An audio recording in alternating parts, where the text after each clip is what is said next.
الرسول ولا تبطلوا أعمالكم.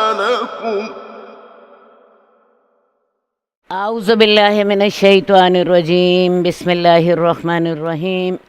اللہم صلی علی محمد وعلی آل محمد کما صلیت علی ابراہیم وعلی آل ابراہیم انک حمید مجید.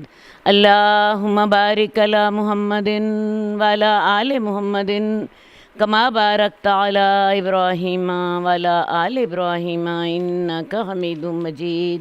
اب ہم شروع کر رہے ہیں کتاب الحج.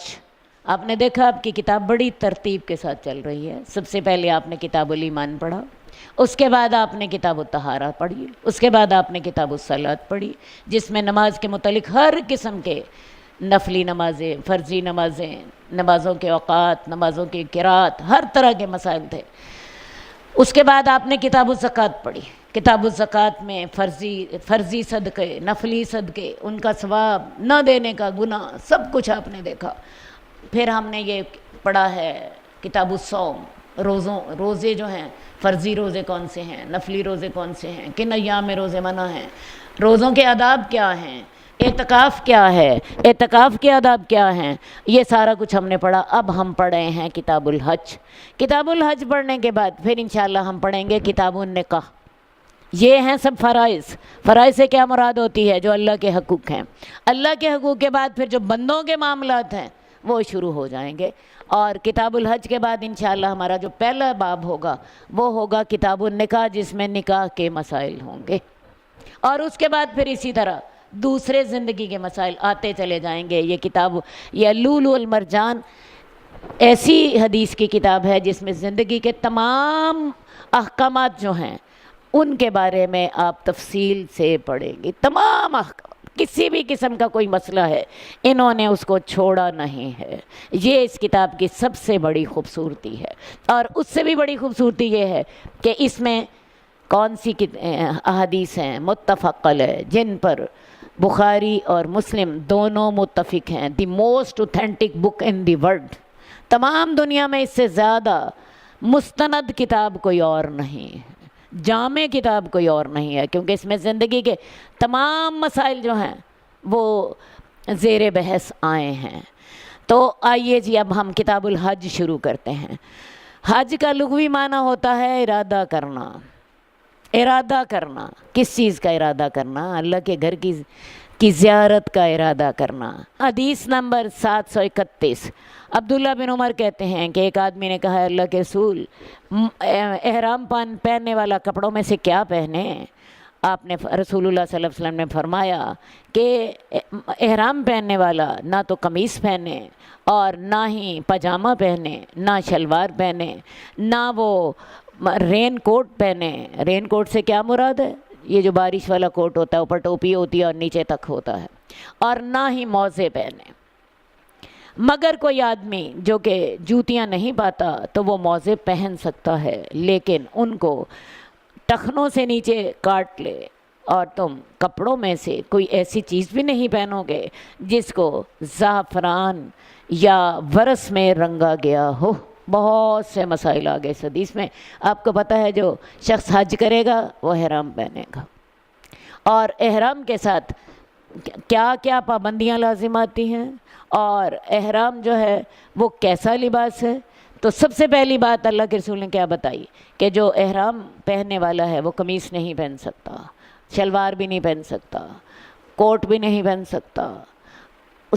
بغیر سلے ہوئے 2 چادریں پہننی ہیں، بغیر سلے ہوئے، جن کے کنارے بھی نہ مڑے ہوئے ہوں. اور وہ چادر ایک اوپر لے لے، ایک اوپر کے جسم کے اوپر اوڑھ لے، اور ایک نیچے اس کا تہبند باندھ لے. خواہ وہ بادشاہ ہے، خواہ وہ فقیر ہے، خواہ وہ کوئی بھی ہے، ہر ایک اللہ کے حضور میں انہی 2 احرام کی چادروں کے ساتھ حاضر ہوگا. اب احرام کے ساتھ کون کون سی پابندیاں لازم آتی ہیں؟ اب احرام کا سب سے پہلے میں آپ کو بتاؤں مقصد کیا ہے. مقصد یہ ہے اللہ کے سامنے جب انسان حاضر ہو تو اس کے اندر تکبر نہ ہو، اس کے اندر عاجزی ہو. اب دیکھیں نا، انسان جب لباس پہنتا ہے، ایک کوٹ پہن لیتا ہے، آپ ایک بڑا خوبصورت تراش خراش کا لباس پہن لیتی ہیں، خوبصورت سلا ہوا ہو، خوبصورت کٹنگ ہو، کیا خیال ہے؟ دل میں ایک تکبر آتا ہے نا. تو لیکن اگر انسان سادہ لباس، 2 چادریں ہیں بغیر سلی اپنے اوپر اوڑھنی ہے، تکبر ختم ہوتا ہے. سب سے بڑی بات عاجزی آتی ہے، اور اللہ کو یہ پسند ہے میرا بندہ جب میرے حضور حاضر ہو تو عاجز ہو. تو یہ تھا اس کا مقصد. بادشاہ اور فقیر ایک ہی لباس میں، ایک ہی لباس میں، سب سٹیٹس ختم. آپ کو پتہ ہے یہی مساوات نماز میں بھی ہوتی ہے. نماز میں سارے ایک دوسرے سے کندھا ملا کے کھڑے ہوتے ہیں. تو اب احرام کے ساتھ کون کون سی چیزیں حرام ہو جاتی ہیں؟ احرام میں سلا ہوا لباس نہیں پہنا جا سکتا، احرام میں خوشبو نہیں لگائی جا سکتی، احرام میں آپ اپنے ناخنوں کو اور اپنے ناخنوں کو نہیں کٹ سکتے، اپنے بالوں کو توڑ نہیں سکتے. اس کے علاوہ آپ احرام میں نکاح نہیں کر سکتے، تعلقات نہیں قائم کر سکتے، شکار نہیں کر سکتے. ان ساری باتوں کو اگر میں مختصر کہنا چاہوں تو احرام میں صرف 2 باتیں منع ہیں. ایک شکار اور شکار کے متعلقات، اور ایک نکاح اور نکاح کے متعلقات. شکار کے متعلقات، شکار اللہ نے اس لیے منع کیا کہ انسان جب جائز جانوروں کو شکار نہیں کر سکتا تو پھر ایک انسان پر وہ اپنا ہتھیار جو ہے وہ بلند نہیں کرے گا. شکار کرنا تو جائز ہے. یہ بالکل ویسی بات ہے جیسے رمضان میں روزے میں ہم پانی اور کھانا نہیں کھا سکتے، حالانکہ جائز ہے. خواہش نہیں پوری کر سکتے، حالانکہ جائز ہے. ہم ہر وقت جائز ہے، لیکن روزے میں اللہ نے پابندی لگا دی ہماری تربیت کے لیے. اسی طرح احرام میں شکار کرنا جو جائز تھا، شکار کرنا منع ہے. اور مقصد کیا ہے کہ جب شکار جو جائز تھا وہ منع ہے تو ایک انسان پر اپنا ہتھیار جو ہے بلند کرنا منع ہوگا. اسی لیے آپ دیکھتی ہیں کہ حج میں حالانکہ 50 لاکھ لوگ اکٹھے ہوتے ہیں، کبھی آج تک آپ نے سنا ہے کہ کوئی شخص قتل ہوا ہو؟ کبھی آپ نے سنا؟ نہیں نہ سنا. اس کی وجہ یہ احرام کی پابندی ہے، سختی سے پابندی ہے. شکار نہیں کر سکتے، کسی کو آپ وہاں پہ ہاتھ اس پہ نہیں اٹھا سکتے، ٹھیک ہے، تاکہ انسان کی جان کی حرمت رہے. اور دوسرا جو منع کیا ہے نکاح اور نکاح کے متعلقات، آپ نکاح نہیں کر سکتے، آپ خوشبو نہیں لگا سکتے، آپ تعلقات نہیں قائم کر سکتے، آپ کسی کو یہ بھی نہیں کہہ سکتے کہ فلاں رشتہ ہے تو تم کر لو، یہ بھی نہیں کر سکتے. اور اس کی وجہ کیا ہے؟ تاکہ انسان جب جائز کام نہیں کر سکتا تو نکاح کے جو ناجائز کام ہے، مثلا کسی غیر محرم عورت کو دیکھنا، مثلا کسی کی عزت پر بری نظر ڈالنا، یہ بھی خیال اس کے دل میں نہ آئے. لوگوں کی عزتیں محفوظ رہیں. اسی لیے آپ دیکھتی ہیں کہ احرام جب پہنا ہوتا ہے لوگ طواف کر رہے ہوتے ہیں، بعض اوقات مرد اور عورتیں ایک دوسرے کے بالکل ساتھ لگے ہوتے ہیں، بعض اوقات ایسا دھکا پڑتا ہے کہ اکٹھے بھی ہو جاتے ہیں. لیکن آپ دیکھیں وہاں عورت نہیں ہوتی، وہاں مرد نہیں ہوتا، وہاں پہ سارے بڑے امن کے ساتھ چل رہے ہوتے ہیں طواف کرنے کے دوران. تو اللہ تعالیٰ نے یہ احرام کی پابندیاں اس لیے رکھی تاکہ دوسروں کی جانیں محفوظ رہیں، دوسروں کی عزتیں محفوظ رہیں. اپنی بیوی کے بارے میں سوچ نہیں سکتے تو دوسرے کے بارے میں تو بالکل بھی نہیں سوچ سکتے. شکار نہیں سوچ سکتے، حالانکہ شکار جائز ہے، تو لہٰذا دوسرے کو جو جانی نقصان پہنچانا ہے اس کے بارے میں، تاکہ لوگوں کی جانیں محفوظ رہیں. تو یہ 2 ہے اصل پابندیاں احرام کی. اسی طرح احرام کے اندر خوشبو نہیں لگائی جا سکتی. زعفران اور ورس یہ ایک جڑی بوٹیاں ہیں جو کہ خوشبودار بھی ہوتی ہیں، اور عرب لوگ ان سے رنگتے تھے، کپڑوں کو رنگ لیا کرتے تھے. تو یہ ان کے خوشبو بھی لگانا چونکہ منع ہے تو لہٰذا یہ بھی احرام میں منع ہوں گی. اب عورتوں کا جو احرام ہے میں آپ کو یہ بتا دوں، چونکہ ہمارا تعلق عورتوں سے ہے، عورتوں کا احرام کیا ہے؟ عورتوں کا احرام صرف نیت ہے. عورت اپنے احرام میں سلا ہوا کپڑا بھی پہن سکتی ہے، عورت نے اپنا سر بھی ڈھکنا ہے، مرد اپنا سر نہیں ڈھکے گا. مرد اپنے احرام میں اپنی جوتی جو ہے بند جوتی نہیں پہن سکتا، اور اگر اس کے پاس موزے پہن رہا ہے تو اس کو اپنے موزوں کو یہ ٹخنوں کے نیچے سے کاٹ لینا چاہیے، اس کو اپنی ایڑی کم از کم ننگی کرنی ہے، یعنی مرد جو ہے احرام کے اندر بوٹ نہیں پہن سکتا. ہم بوٹ اس جوتے کو کہتے ہیں نا جس کی ایڑی پیچھے سے ڈھکی ہوتی ہے. چپل پہن سکتا ہے، چپل پہن سکتا ہے، اور اگر اس کے پاس بوٹ ہیں اور اس کے پاس چپل نہیں ہے تو وہ اپنے بوٹوں کو پیچھے سے کاٹ دے، یہ ایڑی اس کی ننگی ہونی چاہیے. اور یہ بھی کس لیے؟ تاکہ انسان کے اندر عاجزی پیدا ہو. عورتوں کو اس طرح کی کوئی پابندی نہیں ہے، عورتیں بند جوتا بھی پہن سکتی ہیں، عورتیں اپنا سر بھی ڈھکیں گی، عورتیں سلا ہوا لباس بھی پہن سکتی ہیں. عورتوں کا جو احرام ہے وہ صرف اور صرف نیت ہوتی ہے. اب احرام جو ہے یہ رنگین بھی پہنا جا سکتا ہے، میں آپ کو بتاؤں جہاں تک شریعت کی بات ہے، لیکن سفید زیادہ پسندیدہ ہے، اسی لیے آپ دیکھتی ہیں کہ سفید پہنا جا سکتا ہے. اسی طرح جو ہے کفن بھی رنگین بھی پہنا ہے، رنگین بھی دیا جا سکتا ہے، لیکن وہ بھی آپ دیکھتی ہیں سفید ہی ہم لوگ دیتے ہیں، سفید زیادہ پسندیدہ ہے. تو عورتوں کے لیے عام طور پہ بعض اوقات آپ دیکھتی ہیں کہ ان کے لیے کوٹ اور سر کے اوپر ایک رومال سمجھتے ہیں جی یہ عورتوں کا احرام ہے، حالانکہ یہ ایک آپ کی تدبیر ضرور ہے لیکن اس کی کوئی شرعی طور پہ اصل نہیں ہے. شرعی طور پہ اگر آپ اسی لباس میں ہیں تو آپ کا یہی احرام ہو سکتا ہے. اصل آپ کا احرام آپ کی نیت ہوگی، اصل آپ کا احرام آپ کی نیت ہے کہ جی میں نے اس وقت سے میں حج کی نیت کر رہی ہوں یا میں عمرے کی نیت کر رہی ہوں. حدیث نمبر 734 عبداللہ بن عباس کی حدیث ہے کہ انہوں نے کہا کہ رسول اللہ صلی اللہ علیہ وسلم نے مدینہ والوں کے لیے ذوالحلیفہ کو میقات مقرر کیا، اور شام والوں کے لیے جحفہ کو، اور نجد والوں کے لیے کرن منازل کو، اور یمن والوں کے لیے یلملم کو میقات مقرر کیا. تو یہ ان لوگوں کے لیے میقات ہیں جو کہ ان جگہوں پہ رہتے ہیں، اور جو ان کے اوپر آئیں اگرچہ وہ وہاں نہ رہتے ہوں. اس شخص کے لیے جو حج اور عمرہ کرنا چاہتا ہو تو جو شخص ان کے اندر رہتا ہے اس کی لبیک پکارنے کی جگہ اس کے گھر سے ہے، اور اسی طرح مکہ والے وہیں سے لبیک پکاریں گے. اب دیکھیے جی اللہ تعالیٰ نے اپنے گھر کی حرمت کے لیے بہت سے طریقے رکھے ہیں. پہلا کیا طریقہ رکھا کہ میرے گھر کی حرمت کے لیے، میرے گھر کی زیارت کے لیے جو آئے گا وہ احرام پہن کر آئے گا اور ان پابندیوں کے ساتھ آئے گا تاکہ وہ پابندیاں اس کے ذہن میں ہوں. دوسری بات اللہ تعالیٰ نے یہ مقرر کی کہ ایک مخصوص جگہ مقرر کر دی، اور اس مخصوص جگہ پر طے کر دیا کہ جو شخص حج یا عمرے کے لیے آ رہا ہے وہ اس مخصوص جگہ تک پہنچ جائے گا، اس کے بعد وہ احرام پہنے بغیر آگے نہیں آ سکتا. اور وہ مخصوص جگہ جو ہے بعض اوقات میلوں دور ہے. مثال کے طور پہ مدینہ والوں کے لیے ذوالحلیفہ جو ہے وہ میقات ہے. اب مدینہ اور مکے کا جو فاصلہ ہے 450 کلومیٹر کا ہے، 450 کلومیٹر کا ہے، اور ذوالحلیفہ جو ہے یہ مدینے سے باہر 6 میل دور ہے صرف. ٹھیک ہے، تو 4.5 کلو ذوالحلیفہ سے ہی انسان پابند ہے کہ وہ ذوالحلیفہ سے احرام پہنے گا اور احرام پہن کر آئے گا.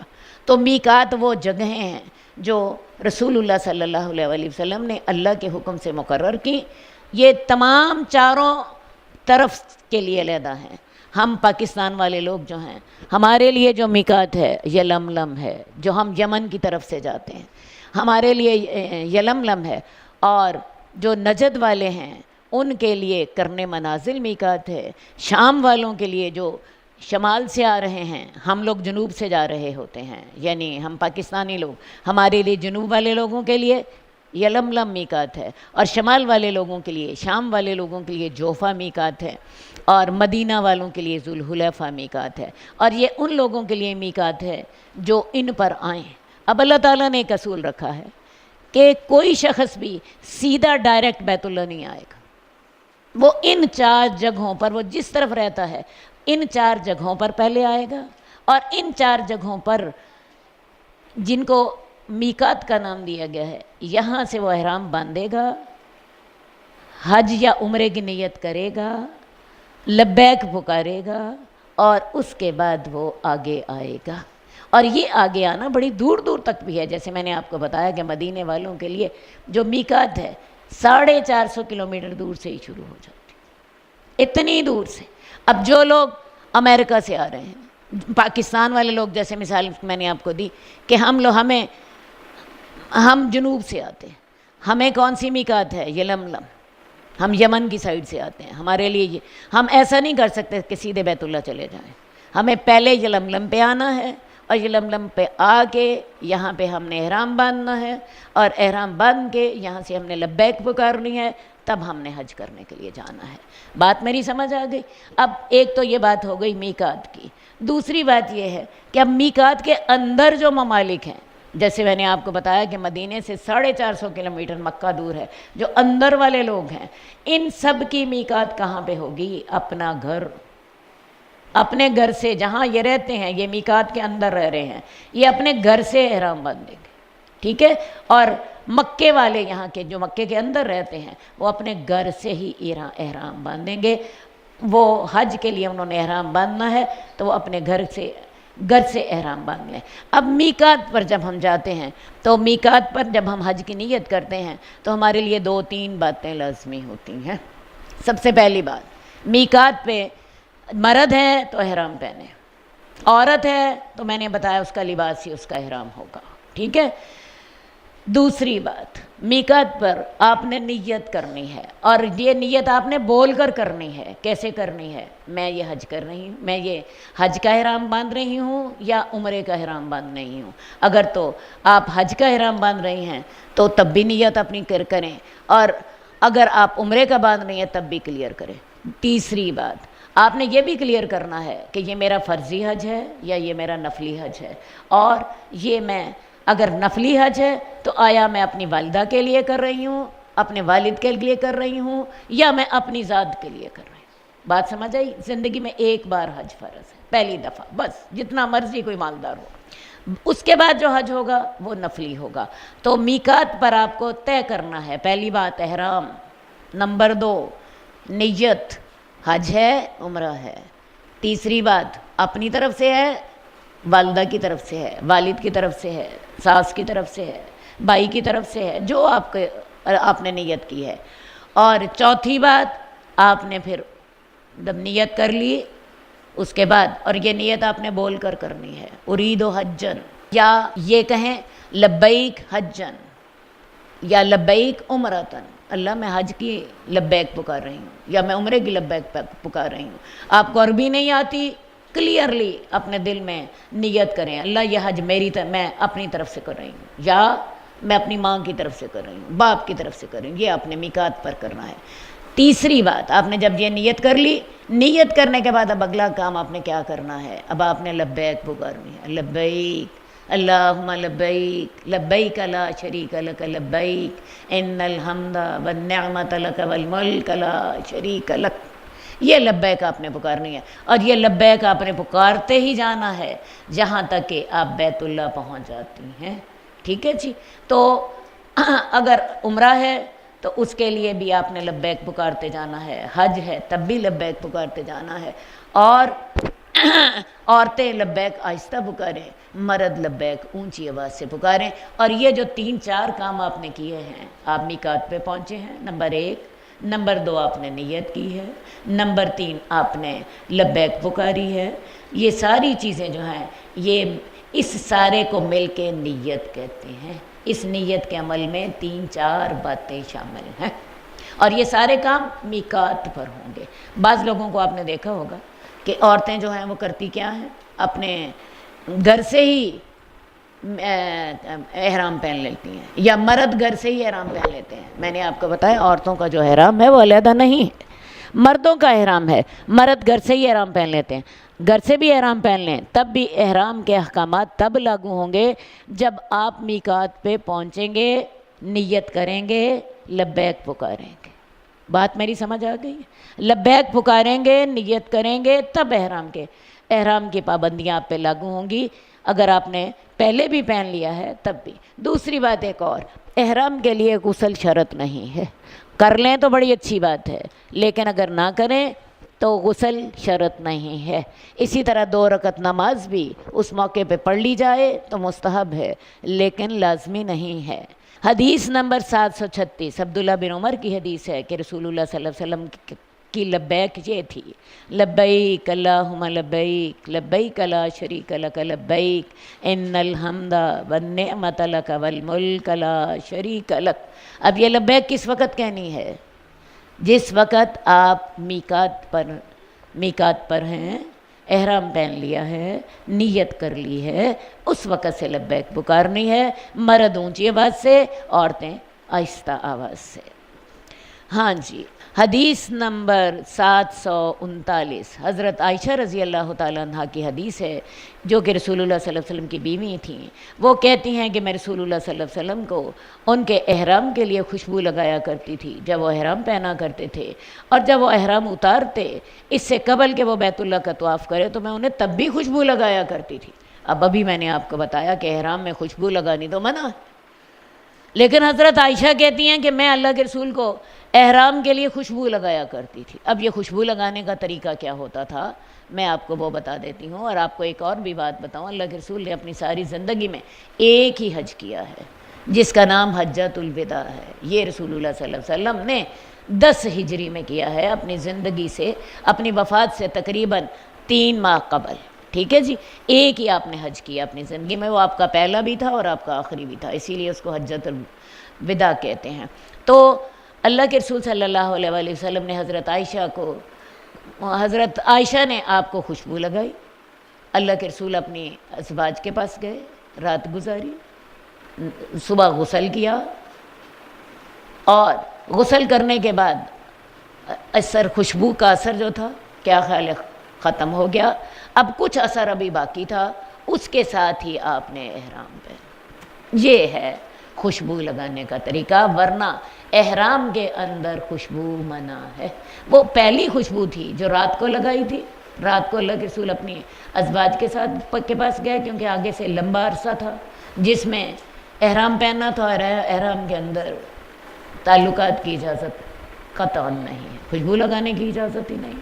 تو آپ پھر غسل آپ نے کیا، صبح غسل کے ساتھ کچھ اثر ختم ہو گیا، پھر اس کے بعد پھر آپ نے احرام پہنا۔ تو یہ حضرت عائشہ نے آپ کو خوشبو لگائی تھی، اور جب آپ نے احرام اتار دیا تو بیت اللہ کے طواف سے قبل بھی حضرت عائشہ نے خوشبو لگائی۔ اصل بات یہ ہے کہ احرام جو ہے جب انسان پہن لیتا ہے تو احرام پہننے کے بعد پھر انسان کیا کرتا ہے کہ منا جاتا ہے۔ اگر حج کا احرام ہے، میں حج کے احرام کی بات کر رہی ہوں کیونکہ یہاں پہ اسی کا ذکر ہے، احرام جب انسان پہن لیتا ہے سب سے پہلے منا جاتا ہے۔ منا جانے کے بعد وہ منا میں مثلاً 8 تاریخ کو وہ منا چلتا ہے اپنے گھر سے، وہ منا میں 8 تاریخ کو پہنچ جاتا ہے، 9 کی صبح کو عرفات جانا ہوتا ہے، عرفات میں دن گزارنے کے بعد 9 کی شام کو مزدلفہ میں رات گزارنی ہے،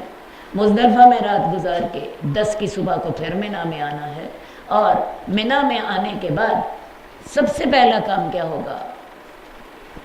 شیطانوں کو کنکریاں مارنی ہے، شیطانوں کو کنکری مار لی، شیطانوں کو کنکریاں مارنے کے بعد پھر انسان جو ہے قربانی کرتا ہے۔ یہ وہی دن ہوتا ہے جس دن ہمارے ہاں عید ہوتی ہے، تو حاجی بھی اس دن وہاں قربانی کر رہے ہوتے ہیں، ہم یہاں قربانی کر رہے ہوتے ہیں۔ قربانی کرنے کے بعد حاجی جو ہے وہ حجامت کرواتا ہے، اور حجامت کروانے کے بعد پھر یا بال کترواتا ہے یا حجامت کرواتا ہے، تو حجامت کروانے کے بعد وہ حلال ہو جاتا ہے، اس کا احرام اتر جاتا ہے۔ اب جب اس کا احرام اتر جاتا ہے تو اس کے بعد پھر وہ احرام کی پابندیاں بھی ختم ہو گئی۔ تو اس کے بعد جب انسان جو ہے بیت اللہ کے طواف کے لیے جاتا ہے تو وہ احرام کی پابندیاں ختم ہو چکی ہوتی ہیں۔ اس وقت حضرت عائشہ رسول اللہ صلی اللہ علیہ وسلم کو خوشبو لگایا کرتی تھیں۔ اس وقت تو خوشبو لگانے کا کوئی مسئلہ ہی نہیں ہے کیونکہ احرام تو اتر چکا۔ تو اللہ کے رسول صلی اللہ علیہ وسلم کو حضرت عائشہ احرام حلال ہونے کے بعد، یعنی حجامت جب کرا لی، حجامت کرانے کے بعد بال کتروا دیے یا منڈوا دیے، اس کے بعد حاجی جو ہے وہ خوشبو لگا سکتا ہے۔ اچھا جی، حدیث نمبر 742 صاحب بن جسامہ لیسی کی حدیث ہے کہ انہوں نے رسول اللہ صلی اللہ علیہ وسلم کو ایک وحشی گدھے کا تحفہ دیا، اور وہ ابوا یا بدان کے مقام پر تھے، تو انہوں نے اللہ کے رسول صلی اللہ علیہ وسلم نے ان کا تحفہ ان کو واپس کر دیا۔ تو جب دیکھا کہ ان کے چہرے میں دکھ کے اثرات ہیں، یعنی دیکھا کہ انہیں دکھ اس بات کا ہوا کہ رسول اللہ صلی اللہ علیہ وسلم نے میرا تحفہ قبول نہیں کیا، تو ان کے چہرے پر بھی اثرات نظر آ رہے تھے۔ تو آپ نے فرمایا ہم نے تمہارا ہدیہ اس لیے قبول نہیں کیا کہ ہم احرام کی حالت میں تھے۔ تو احرام کی حالت میں جیسے میں نے آپ کو بتایا شکار بھی منع ہے، اور شکار کے متعلقات بھی منع ہے، شکار سے جو چیزیں تعلق رکھتی ہیں وہ بھی منع ہے۔ تو اصل بات ہے کہ صعب بن جسامہ لیثی نے ان کو شکار کر کے دیا تھا، ایک وحشی گدھا جو ہوتا ہے، یہ جو عام ہمارے گدھے ہوتے ہیں ان سے ذرا بڑا ہوتا ہے اور گھوڑے سے ذرا چھوٹا ہوتا ہے، ٹھیک ہے، تو وہ یہ حلال جانور ہے۔ تو اس کا انہوں نے تو شکار کر کے رسول اللہ صلی اللہ علیہ وسلم کو دیا، اور اللہ کے رسول نے اسے قبول نہیں کیا۔ نہ صرف قبول نہیں کیا بلکہ انہیں وجہ بھی بتائی کہ میں نے اس لیے قبول نہیں کیا کہ میں احرام کی حالت میں ہوں۔ احرام کی حالت میں شکار کرنا منع ہے، اور اگر کسی اور نے شکار کیا ہوا ہو تو شکار کا گوشت کھانا بھی منع ہے، شکار کا گوشت بھی کھانا منع ہے۔ ہاں ایک صورت ہو سکتی ہے کہ اگر کسی نے شکار تو اپنے لیے کیا ہے اور اس میں سے تھوڑا سا احرام پہننے والے کو دے دیا ہے تو وہ کھا سکتا ہے، لیکن انہوں نے تو پورے کا پورا گدھا ہی رسول اللہ صلی اللہ علیہ وسلم کو دے دیا تھا، تو رسول اللہ صلی اللہ علیہ وآلہ وسلم نے اس کو قبول نہیں کیا۔ شکار کی حالت میں، احرام کی حالت میں آپ اتنا بھی نہیں کر سکتے کہ کسی کو یہ بتائیں کہ دیکھو جی وہ شکار ہے تو اس کو تم شکار کر لو، اشارہ بھی نہیں کر سکتے، ٹھیک ہے۔ تو یہ چیزیں احرام کی حالت میں منع ہیں۔ ہمیں ان مسائل کا اس لیے پتہ نہیں ہوتا کیونکہ یہ مسائل جو ہیں ہمیں عام طور پہ پیش نہیں آتے۔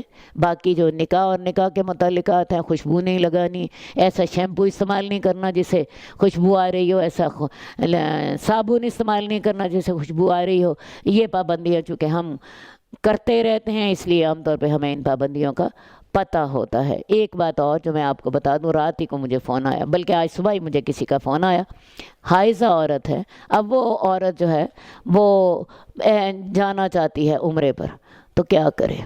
حائضہ عورت اگر عمرے پر جانا چاہتی ہے تو اسے احرام پہننا چاہیے۔ میقات سے آپ احرام کے بغیر اگر گزریں گے تو دم دینا پڑے گا۔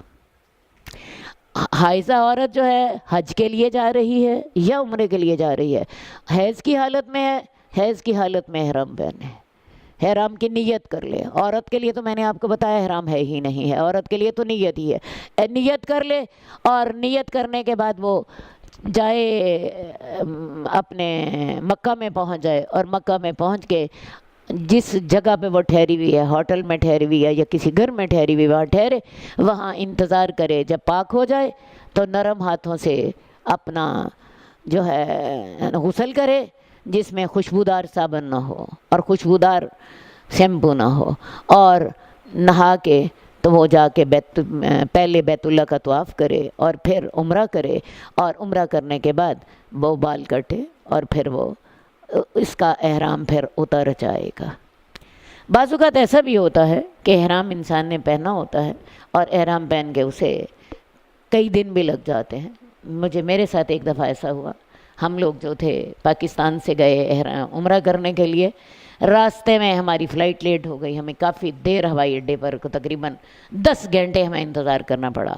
ہوا کیا کہ وہاں پر پہنچے بیت اللہ پہنچے تو ابھی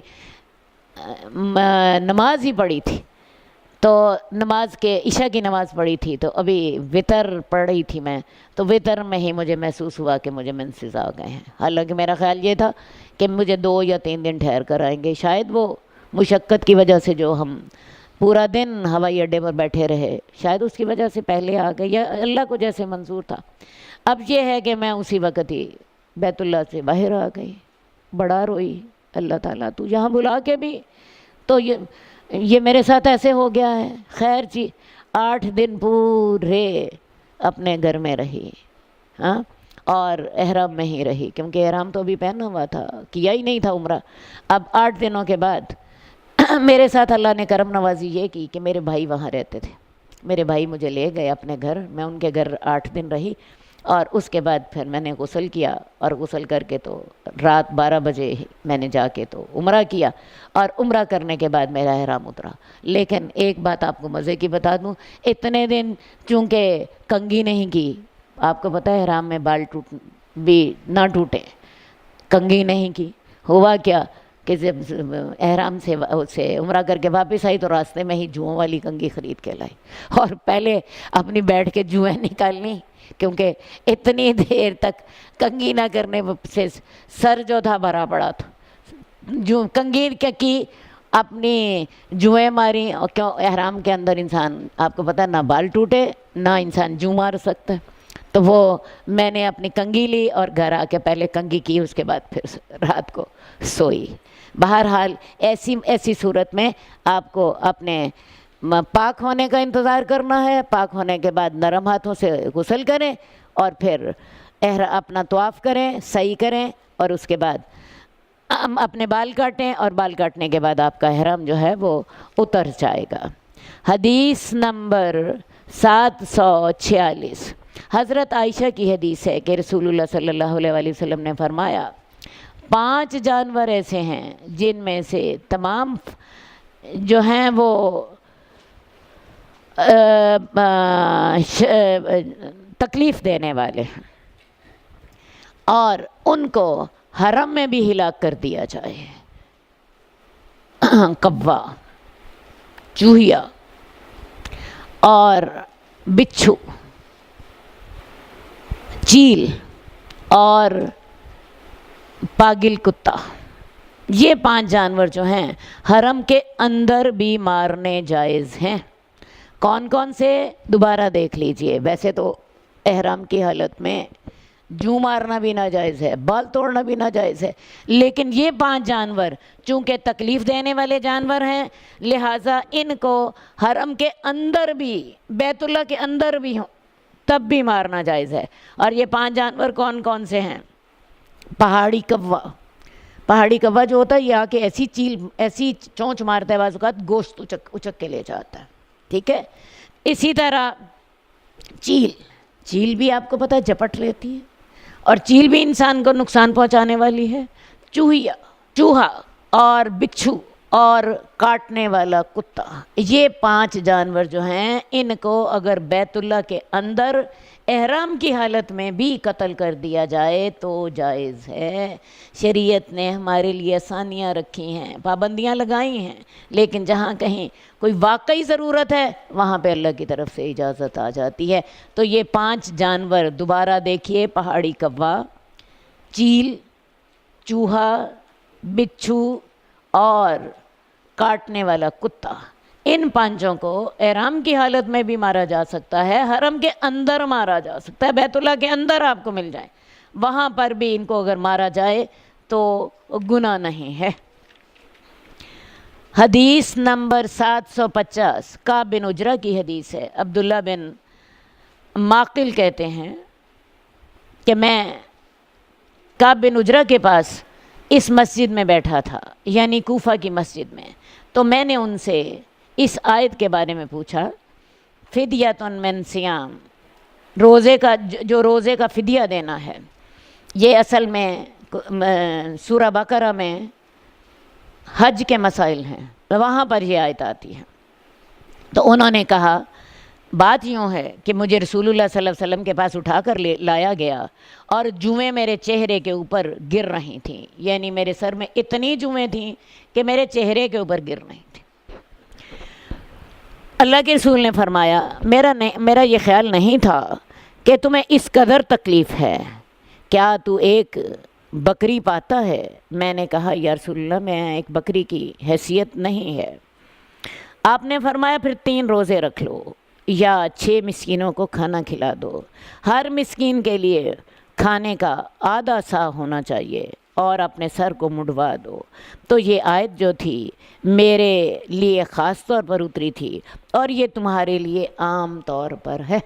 اب یہ ہے کہ اگر کسی نے احرام پہنا ہے، احرام میں آپ نے دیکھا بال توڑنا منع ہے، لیکن کوئی ایسی صورت پیدا ہو گئی ہے کہ آپ کو احرام پہننے کے بعد بال کٹوانے پڑ گئے، مثال کے طور پہ آپ کو کوئی جو زخم لگ گیا، ڈاکٹر کہتا ہے جب تک یہاں سے بال نہیں منڈواتے میں تب تک اس کی پٹی نہیں کر سکتا، مجھے تو یہاں پہ سٹیچز لگانے ہیں، تو یہاں پہ تو سارے بال پہلے صاف کیے جائیں گے تو تب میں اس کی مرہم پٹی کر سکتا ہوں، سٹیچز لگا سکتا ہوں، ٹھیک ہے۔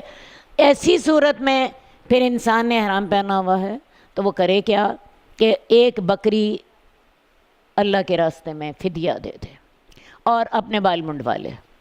لیکن اگر ایک بکری نہیں دے سکتا تو پھر اسے 3 روزے رکھنے چاہیے، اور اگر 3 روزے بھی نہیں رکھتا تو 6 مسکینوں کو کھانا کھلا دے، کیونکہ ایک روزے میں آپ کو پتہ ہے صبح بھی کھلانا ہوتا ہے شام کو بھی کھلانا ہوتا ہے، 6 مسکینوں کو کھانا کھلا دے، اور 6 مسکینوں کو جب کھانا کھلا دیا تو اس کے بعد وہ اپنے بال سر کے بال منڈوا سکتا ہے۔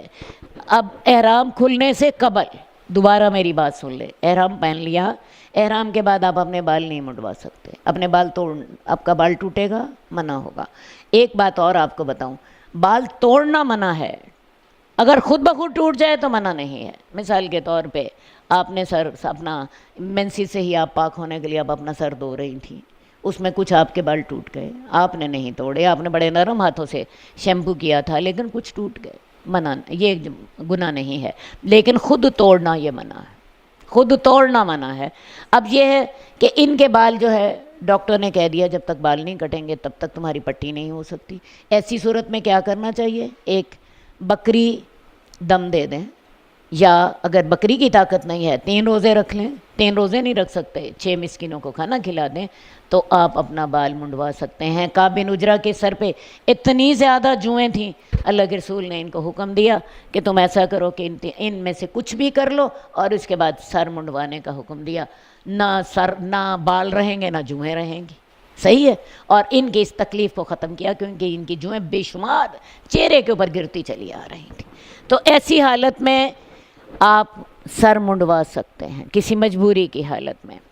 حدیث نمبر 751 ابن بحینہ کی حدیث ہے کہ رسول اللہ صلی اللہ علیہ وآلہ وسلم نے حجامہ کرایا جب کہ آپ احرام کی حالت میں تھے، لہیے جمل کے مقام پر اپنے سر کے وسط میں، تو لہٰذا حجامہ بھی احرام کی حالت میں کرانا جائز ہے۔ میں نے آپ کو بتایا یہ بھی ایک علاج ہے۔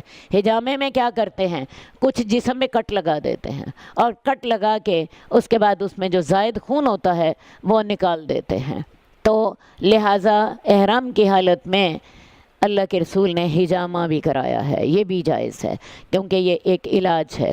حدیث نمبر 752 ابو ایوب انصاری کی حدیث ہے عبداللہ بن حنین سے، انہوں نے کہا کہ عبداللہ بن عباس نے اور مسور بن مخرمہ کا آپس میں اختلاف ہوا، یہ لوگ ابوا کے مقام پر تھے، تو عبداللہ بن عباس نے کہا کہ محرم اپنا سر دھو سکتا ہے، اور مسور کہتے تھے احرام جس نے پہنا ہوا ہے وہ اپنا سر نہیں دھو سکتا۔ اختلاف کس بات پہ تھا؟ میں نے آپ کو بتایا نا، بال توڑنا منع ہے، تو عبداللہ بن عباس کا خیال یہ تھا کہ جس نے احرام پہنا ہوا اپنا سر دھو سکتا ہے، لیکن مسور بن مخرمہ کہتے ہیں کہ وہ اپنا سر نہیں دھو سکتا، اگر وہ سر دھوئے گا تو بال تو ٹوٹیں گے، تو بس سر دھونا ہی جائز نہیں ہے۔ تو مجھے عبداللہ بن عباس نے ابو ایوب انصاری کے پاس بھیجا، تو میں نے ابو ایوب انصاری کو دیکھا کہ وہ 2 لکڑیوں کے درمیان غسل کر رہے تھے، اور ان کو ایک کپڑے کے ساتھ آڑ کی گئی تھی۔ میں نے انہیں سلام کیا، انہوں نے کہا کون ہے؟ میں نے کہا میں عبداللہ بن حنین ہوں، مجھے عبداللہ بن عباس نے آپ کی طرف بھیجا ہے کہ میں آپ سے پوچھوں کہ اللہ کے رسول صلی اللہ علیہ وآلہ وسلم احرام کی حالت میں اپنا سر کیسے دھویا کرتے تھے۔ ابو ایوب انصاری نے اپنا ہاتھ کپڑے پر رکھا، اسے نیچے کیا، آپ نے دیکھا نا ان کو ایک کپڑے کے ساتھ ڈھانپا گیا تھا اور وہ غسل کر رہے تھے، تو ابو ایوب انصاری نے کپڑا نیچے کیا اور یہاں تک کہ مجھے ان کا سر ظاہر ہونے لگ پڑا۔ پھر آپ نے ایک ایسے انسان سے کہا، اس انسان سے کہا جو آپ پر پانی ڈال رہا تھا، اس کا مطلب یہ ہے کہ ابو ایوب انصاری جو تھے ان کو کوئی اور آدمی ان پر پانی ڈال رہا تھا اور وہ نہا رہے تھے، انہوں نے ہو سکتا ہے یہاں پہ کوئی اپنا سطر ڈانپنے کے لیے اپنا لباس پہنا ہوا ہو اور کوئی آدمی انہیں پانی ڈال رہا تھا، لیکن اس کے باوجود بھی حجاب ایک پھر بھی پردہ کیا ہوا تھا، تو انہوں نے اس آدمی کو کہا کہ جو ان پہ پانی ڈال رہا تھا تو پانی ڈال، تو اس نے سر پر پانی ڈالا، تو انہوں نے اپنے سر کو اپنے ہاتھوں کے ساتھ حرکت دی، ان کو آگے لائے اور ان کو پیچھے لائے، اور کہا میں نے اس طرح رسول اللہ صلی اللہ علیہ وسلم کو کرتے ہوئے دیکھا تھا. وہ پانی جو ہے آدمی پانی ڈالنے والا پانی ڈال رہا ہے اور انہوں نے اپنے سر کو ملا, پہلے آگے لے کر آئے پیچھے لے کر آئے, یوں سر کو ملا اور کہا کہ اللہ کے رسول احرام کی حالت میں اس طرح اپنے سر کو دھویا کرتے تھے. لیکن مجھے یہ بات سمجھ آتی ہے کہ مردوں کے بال چھوٹے ہوتے ہیں, مرد اگر اسے آگے اور پیچھے بھی مل لیں تو شاید ان کے بال نہ ٹوٹتے ہوں, لیکن ہم عورتوں کے بال لمبے ہوتے ہیں. ہم عورتوں کے بال اگر ہم اس کو اچھی طرح زیادہ ملیں گے, ویسے بھی ہم عورتوں کے بالوں میں الجھن پڑ جاتی ہے. مردوں کے بال چھوٹے ہیں نا تو الجھن نہیں پڑتی ہے, جس کو آپ اٹکیں کہتی ہیں, ٹھیک ہے نا, تو مردوں میں نہیں پڑتے. تو رسول اللہ صلی اللہ علیہ وسلم احرام کی حالت میں اپنے بالوں کو اچھی طرح حرکت دیتے تھے. تو لہٰذا ہم عورتوں کو چاہیے کہ ذرا بالوں کو جب ہم احرام کی حالت میں غسل کر رہی ہوں تو بالوں کو ذرا نرم ہاتھوں سے ملیں تاکہ بال نہ ٹوٹے. اللہ کے رسول صلی اللہ علیہ وآلہ وسلم اپنے بالوں کو اچھی طرح حرکت دیتے تھے. ایک بات اور بھی ہے, احرام کی حالت میں آپ نہا سکتے ہیں, غسل کر سکتے ہیں, آپ احرام کو تبدیل بھی کر سکتے ہیں. فرض کیا کسی کا احرام گندا ہو گیا, اس میں سے پسینے کی بو زیادہ آ رہی ہے, یا بعض اوقات اوپر کچھ چھینٹے پڑ گئے ہیں گندے پانی کے, ٹھیک ہے, تو احرام کو تبدیل بھی کیا جا سکتا ہے, احرام کی حالت میں غسل بھی کیا جا سکتا ہے. حدیث نمبر 753 عبداللہ بن عباس کی حدیث ہے کہ اس اثناء میں ایک آدمی عرفات میں وقوف کر رہا تھا. جب وہ اپنی سواری سے گر پڑا تو اس کی گردن ٹوٹ گئی. اللہ کے رسول صلی اللہ علیہ وسلم نے کہا اس کو پانی اور بیری کے ساتھ غسل دو اور اس کو 2 کپڑوں میں کفن دو. اب یہ ہے کہ وہ آدمی جو تھا احرام کی حالت, احرام پہنا ہوا ہے, عرفہ میں کھڑا ہے, وقوف کر رہا ہے اور سواری سے گر پڑا, گردن ٹوٹ گئی, وہیں پہ وفات ہو گئی. اب اللہ کے رسول صلی اللہ علیہ وسلم نے کہا اس کو پانی اور بیری کے ساتھ غسل دو, اس کو اسی کی احرام کی چادروں میں ہی اس کو کفن دو اور اس کا سر نہ ڈانپنا. کیوں نہ ڈانپنا؟ کیونکہ احرام میں سر نہیں ڈانپتے. اس کو خوشبو بھی نہیں لگانی کیونکہ احرام میں خوشبو نہیں لگاتے. آپ کو پتہ ہے جو ہے میت کو کافور کی خوشبو لگائی جاتی ہے. حاجی کو کیونکہ وہ احرام پہنا ہوا تھا اس کو خوشبو بھی نہیں لگانی. اور نمبر 2 کیا کرنا ہے, اس کا سر بھی نہیں ڈانپنا کیونکہ احرام میں سر نہیں ڈانپا جاتا.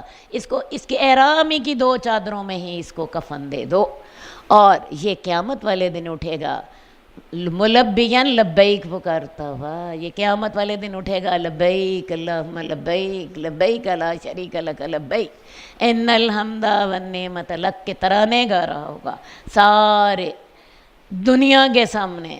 وہ اسی حالت میں, جس حالت میں انسان مرتا ہے اسی حالت میں اس کا حشر ہوتا ہے.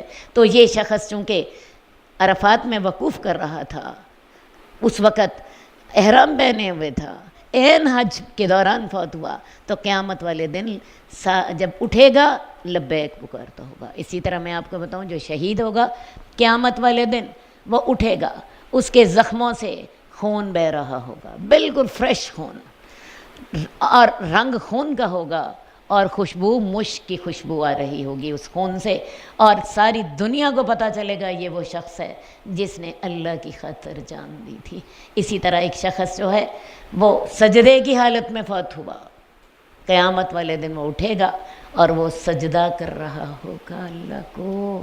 تو ایک بات یاد رکھیے, آپ جس حالت میں آپ کی موت آتی ہے اسی حالت میں آپ کو اٹھایا جاتا ہے. اور ایک بات اور بھی یاد رکھیے, جس طرح آپ زندگی گزارتے ہیں ویسی ہی آپ کو موت آتی ہے. اگر زندگی نیک کاموں میں گزری ہے تو نیک کاموں میں موت آئے گی, اور اگر زندگی برے کاموں میں گزری ہے تو پھر برے کاموں میں ہی موت آئے گی.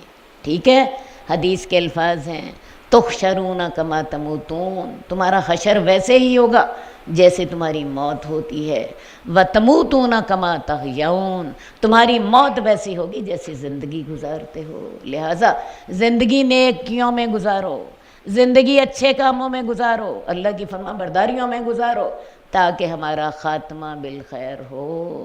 اللہ تعالی ہمیں اچھی موت عطا فرمائے, اللہ تعالی ہمیں اچھی موت عطا فرمائے. اس موقع پر میں اپنے رب کا شکر ادا کرتے ہوئے تحدیث نعمت کے طور پہ آپ کو بتاؤں گی کہ میرے والد محترم کا انتقال سجدے کی حالت میں ہوا تھا، عین سجدے میں کھڑے ہو کر نماز پڑھی، پہلی صف میں تھے، مسجد میں تھے، پہلی صف کے دائیں طرف تھے، رکوع کھڑے جو ہے پہلی رکعت کھڑی ہو کے پڑھی، رکوع کھڑے ہو کر کیا، سجدے میں گئے، پہلے سجدے میں وہیں پہ اللہ نے بلا لی، دوسرے سجدے کے لیے اٹھنے کی توفیق نہیں، اٹھا کے جو تھے نمازی جو ساتھ والا جو نمازی تھا اس نے کہا کہ میں نے ایک جھٹکا سا محسوس کیا، کہنے لگا کہ جب حاجی صاحب نے اپنی دوسری رکعت میں کھڑے نہیں ہوئے تو مجھے لگا کہ کچھ گڑبڑ ہو گئی ہے، میں نے نماز توڑ دی، اور نماز توڑ کے ایک اور آ رہا تھا، نمازی آ رہا تھا دوسری رکعت میں نماز میں شامل ہونے کے لیے، میں نے اس سے مل کے حاجی صاحب کو اٹھایا اور باہر جا کے لٹایا مسجد کے صحن میں۔ اتنی دیر میں ایک ڈاکٹر صاحب آ رہے تھے جو کہ نماز میں شامل ہونے کے لیے آ رہے تھے، انہیں دکھایا، وہ کہنے لگے یہ اللہ کے پاس جا چکے۔ اتنی خوبصورت موت، تو جو جیسی انسان زندگی گزارتا ہے ویسی ہی اللہ موت دیتے ہیں۔ تو اللہ تعالیٰ ہمیں اچھی موت دے، خاتمہ بالخیر کرے، اللہ تعالیٰ ہمارا خاتمہ بالخیر کرے۔ اچھا جی، کس کا دل چاہتا ہے اللہ خاتمہ بالخیر کرے؟ خاتمہ بالخیر کرنے کے لیے دوبارہ میں آپ کو بات بتاؤں، دوبارہ میں آپ کو حدیث بتاؤں، تحشرون کما تموتون، تمہارا حشر ویسا ہوگا جیسے تم مرو گے، تموتون کما تحیون، تم ویسے مرو گے جیسی زندگی گزارتے ہو، جو زندگی آپ کی آج ہے وہی آپ کی موت ہے، وہی آپ کا حشر۔ اللہ تعالیٰ ہمیں اچھی زندگی گزارنے کی توفیق دے، اللہ تعالیٰ ہمیں یہ پڑھنے پڑھانے میں زندگی، اللہ تعالیٰ اسی میں ہماری زندگی تمام ہو جائے، اللہ تعالیٰ ہمیں خاتمہ بالخیر کی توفیق عطا فرمائے، خاص اپنی رحمت کے ساتھ، خاص اپنے فضل کے ساتھ۔ حدیث نمبر 754 حضرت عائشہ کی حدیث ہے کہ رسول اللہ صلی اللہ علیہ وسلم زبا بنت زبیر کے پر داخل ہوئے تو اسے کہا شاید کہ تو حج کا ارادہ کرتی ہے؟ وہ کہنے لگی اللہ کی قسم مجھے تو تکلیف ہے، میں تو بیمار ہوں۔ آپ نے فرمایا تو حج کر لے اور تو شرط کر لے، تو کہے اے اللہ میں وہاں حلال ہو جاؤں گی جہاں تو مجھے بیماری کی وجہ سے روک لے گا، اور وہ مقداد بن اسود کی بیوی تھی۔ اب جب رسول اللہ صلی اللہ علیہ وسلم حجۃ الوداع کے لیے گئے ہیں تو آپ نے تمام مسلمانوں کو دعوت دی کہ وہ میرے ساتھ حج کے لیے چلیں، خواتین کو بھی دی، مردوں کو بھی دی۔ اللہ کے رسول صلی اللہ علیہ وسلم کے ساتھ اس حجۃ الوداع کے سفر میں ایک روایت کے مطابق 1,40,000 صحابہ شریک تھے جس میں خواتین بھی تھیں، اور ایک روایت کے مطابق آپ کے ساتھ 1,22,000 صحابہ جو تھے وہ شامل تھے۔ تو یہ زبا بنت زبیر جو ہیں یہ رسول اللہ صلی اللہ علیہ وسلم کی چچا زاد بہن ہیں، حضرت زبیر کی بیٹی۔ تو یہ ان سے اللہ کے رسول نے ان کو بھی کہا کہ تم حج کا ارادہ رکھتی ہو؟ وہ کہنے لگی میں تو بیمار ہوں اللہ کی قسم۔ تو آپ نے فرمایا کہ تو اس شرط کے ساتھ حج کر کہ تو اللہ سے کہہ دے احرام باندھتے ہوئے کہ اللہ تعالیٰ جہاں میں بیمار ہو جاؤں گی، جہاں میں روک دی جاؤں گی تیرے حکم کے ساتھ، کیونکہ بیماری تو اللہ کی طرف سے آتی ہے، تو اللہ تعالیٰ وہیں پہ ہی میں حلال ہو جاؤں گی، وہیں پہ ہی میرا احرام ختم ہو جائے گا۔ تو اس شرط کے ساتھ بھی حج کیا جا سکتا ہے۔ اب مجھے آپ کو یہ بات سمجھانی ہے کہ اگر کوئی شخص جو ہے احرام پہن لے تو احرام پہننے کے بعد جب تک وہ عمرہ یا حج نہ کرے تب تک وہ حلال نہیں ہوتا، جب تک وہ حج یا عمرہ نہ کرے تب تک وہ حلال نہیں ہوتا۔ مثال کے طور پہ آپ کو پتہ جب مسلمان عمرہ کرنے کے لیے گئے، کفار نے آپ کو عمرہ کرنے نہیں دیا اور طے کر دیا کہ آپ اگلے سال عمرہ کریں گے، صحیح ہے؟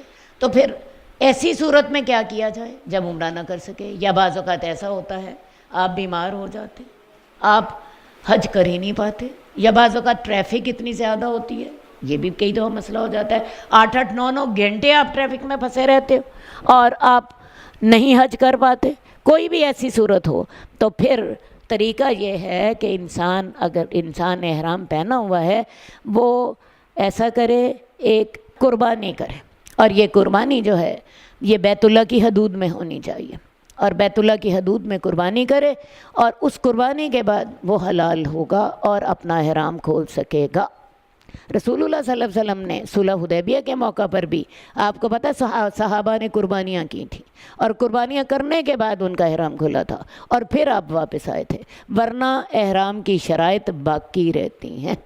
تو لیکن اگر یہ شرط کر لیں کہ یا اللہ جب میں بیمار ہوں گی تو تیری طرف سے میرے بیماری آ جائے گی تو اللہ تعالیٰ اس وقت میں حلال ہو جاؤں گی، تو تب آپ کو یہ قربانی نہیں کرنی، تب آپ کا احرام خود بخود کھل جائے گا۔ ورنہ اگر آپ حج یا عمرہ نہیں کر سکتے تو آپ کو احرام کھولنے کے لیے قربانی کرنی پڑے گی۔ یہ قربانی حدود حرم میں ہوگی، اور یہ قربانی کرنے کے بعد ہی آپ کا احرام کھل سکے گا۔ ایک اور مسئلہ بھی آپ کو چلتے چلتے بتا دوں، ہوتا یہ ہے کہ جب تک انسان طواف افاضہ نہ کر لے، طواف افاضہ آپ کو پتہ نا کون سا ہوتا ہے، جو حج کا طواف ہے، یہ جب تک کرنا لے تب تک احرام کی پابندیاں ختم نہیں ہوتی۔ ویسے تو انسان قربانی کرنے کے بعد اس کا احرام کھل جاتا ہے، لیکن تعلقات کی اجازت طواف افاضہ اور صحیح کرنے کے بعد ہوتی ہے۔ اگرچہ طواف افاضہ کے وقت انسان کا احرام کھلا ہوتا ہے، لیکن تعلقات کی پابندی اس وقت بھی ہوتی ہے، اور وہ پابندی تب ختم ہوتی ہے جب آپ طواف افاضہ کر لیں جو حج کا لازمی حصہ ہے، اور تیسری بات آپ صحیح کر لیں۔ اب بعض اوقات ایسا ہوتا ہے کہ عورتوں کو ان دنوں میں مینسز آ جاتے ہیں، اور تاریخ جو ہے ہوائی جہاز کی وہ بالکل حج کے فوراً بعد کی ہوتی ہے۔ اب ایسی عورتیں یہ طواف کیے بغیر پاکستان واپس آ جاتی ہیں۔ اس کے ساتھ دو باتیں ہوتی ہیں۔ پہلی بات یہ کہ ان کا حج مکمل نہیں ہوا، کیونکہ طواف افاضہ کے بغیر حج نہیں ہوتا۔ حج کے لیے 3 چیزیں لازمی ہوتی ہیں۔ حج کے مسائل ڈھیر سارے ہیں، میری بڑی کوشش ہے کہ میں آپ کو بڑے آسان الفاظ میں اور بڑے مختصر طور پر بتا دوں، لیکن حج کے مسائل ہیں ہی بہت ڈھیر سارے۔ حج اگر 3 باتیں نہ ہوں تو حج نہیں ہوتا۔ اگر آپ کی نیت نہ ہو تو حج نہیں ہوتا۔ میں نے آپ کو بتایا کہ نیت کب کرنی ہے، میقات پر پہنچ کر اپنی نیت کرنی ہے، حج کرنا ہے کہ عمرہ کرنا ہے، کس کی طرف سے کرنا ہے، اور پھر لبیک بھی پکارنی ہے۔ اگر یہ کام آپ نہیں کرتے آپ کا حج نہیں ہوتا۔ نمبر 2، وقوف عرفات کے بغیر حج نہیں ہوتا۔ اگر آپ عرفات نہیں پہنچ سکے حج نہیں ہوگا۔ اور اس کی آخری حد یہ ہے کہ اگر انسان جو ہے کسی بیماری کی وجہ سے یا کسی ٹریفک کے مسئلے کی وجہ سے، کسی زخمی ہونے کی وجہ سے اگر 9 تاریخ کو عرفات نہیں پہنچ سکا تو وہ 10 تاریخ کو جب مزدلفہ جاتے ہیں، مزدلفہ جانے کی بجائے وہ عرفات میں ہی پہنچ جائے، کچھ دیر وہاں گزار لے تو اس کا کم از کم حج ہو جائے گا۔ تیسری بات یہ ہے کہ اگر وہ طواف افاضہ نہیں کرتا، جو حج کا لازمی حصہ ہے، جو 10 تاریخ کو کرنا ہوتا ہے، وہ اگر 10 کو نہیں کر سکتا تو 11 کو کر لے، 12 کو کر لے، 13 کو کر لے، اور اگر عورت حائضہ ہے تو وہ اپنے مینسز سے پاک ہونے کے بعد کر لے۔ اور اگر ایک عورت اپنے یہ طواف کیے بغیر گھر آ جاتی ہے تو میں آپ کو بتاؤں اس کی احرام کی پابندیاں ختم نہیں ہوئیں، تعلقات کی پابندی ابھی باقی ہے۔ تو اس کو چاہیے کہ وہ یہی جو ابھی آپ نے اس حدیث میں پڑھا ہے، ایک قربانی کرے، اور وہ قربانی حدود حرم میں ہونی چاہیے، پاکستان میں نہیں ہونی چاہیے۔ اس کے بعد اس سے تعلقات کی اجازت ہوگی۔ یہ حج کے مسائل جو ہوتے ہیں یہ بڑے تفصیل طلب ہوتے ہیں، اور حج کرنے سے پہلے انسان کو ضرور حج کی ٹریننگ لینی چاہیے۔ حج کی ٹریننگ آپ کو بہت سی جگہوں سے مل جاتی ہے۔ ہم لوگ انشاءاللہ خود اپنا جو ہماری برانچ ہے 91 بابر بلاک، اس میں حج فلائٹس شروع ہونے سے پہلے حج ٹریننگ کرائیں گے۔ جس نے حج کرنا ہو وہ ہم سے رابطہ کر لے، ہم یہ سارے مسائل انشاءاللہ تعالیٰ اس کو بتائیں گے۔ تو یہ جو ہے احرام باندھنے کے بعد جب تک انسان حج یا عمرہ مکمل نہ کر لے تب تک احرام نہیں کھلتا۔ لیکن اگر انسان شرط کر لے تو پھر اسے یہ قربانی کرنے کی ضرورت نہیں ہوتی۔ اللہم صلی علی محمد وعلی آل محمد کما صلیت علی ابراہیم وعلی آل ابراہیم انک حمید مجید۔ اللہم بارک علی محمد وعلی آل محمد کما بارکت علی ابراہیم وعلی آل ابراہیم انک حمید مجید۔ مولاي صل وسلم دائما أبدا على حبيبك خير الخلق